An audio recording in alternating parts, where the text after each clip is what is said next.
Good afternoon, ladies and gentlemen, and welcome to Patio Time Media. Okay, on this video, I'm going to show you how the Assistant Attorney General of Texas, one of them, Sarah Longhofer, how she, in Texas Family Code, and I forget the statute, but it's there, says that the office of the Attorney General represents the state and not either parent. That they are not, basically. So what that means is they can't practice law for either side. They represent the interest of the state. They represent the cut the state gets for collecting child support based on federal law. And so, what I want to show you here, this is a request that for a hearing that was right after I went to court pro se, and the administrative judge gave me like 8 months to, or 6 months or 8 months or something, to figure my case out, because she knew what had happened to me, and she knew I needed to do a bill of review, and she knew there was something that I had to do. She couldn't tell me what to do, but it was very clear that she knew there were steps that I could take to resolve this matter. And so she pushed it back on the docket. Well, giving me time to sort it out. Well, not like a few weeks later, a couple weeks later, a few weeks later, I get another hearing, and it's to turn around and go back to court again. And I'm like, what gives? Well, there was a filing into the case that never got to me. It was just filed in, and no notification was given to the party. And it was a request supposedly by my ex-wife to the judge requesting a hearing. Now, we had just had a hearing.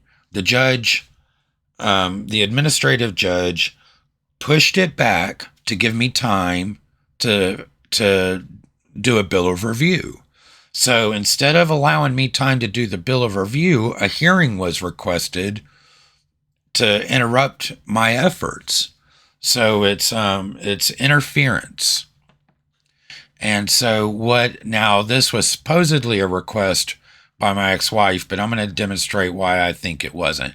So at the time, my ex-wife was living in motels down in Houston on the streets. She's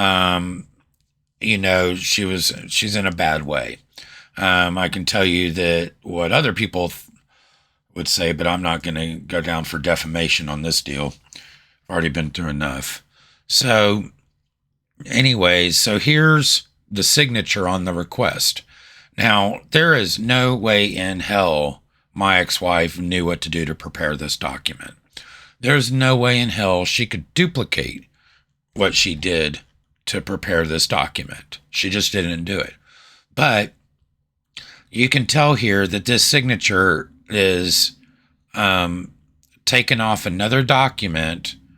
As you can see, evidence here, and it's copy and pasted onto this request, which is fine if you're the one that prepared, if you're the one that wrote the request, and if you're the one that sent it in. And I should have been served on it, but nevertheless. So this is her signature. So you can tell the signature is, it's kind of like Obama's birth certificate. And if you go here, so what I'm going to show you is, so Sarah Longhofer, every attorney styles their documents differently. You can tell who wrote a document by how they write it and how they style it. And this document, you can see it was filed in May. So, okay, the hearing was on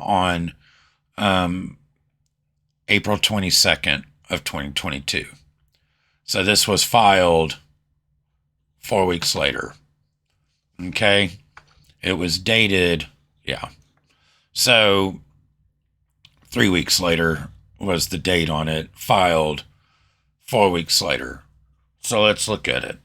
And the Casey Walker, her office, would never answer me on what method of filing this was. Was it electronic or was it by the mail?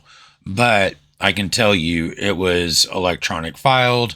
There was the original document in the case has no like scanning marks from being scanned in after being mailed in, no folds on it from putting it in an envelope, none of that stuff.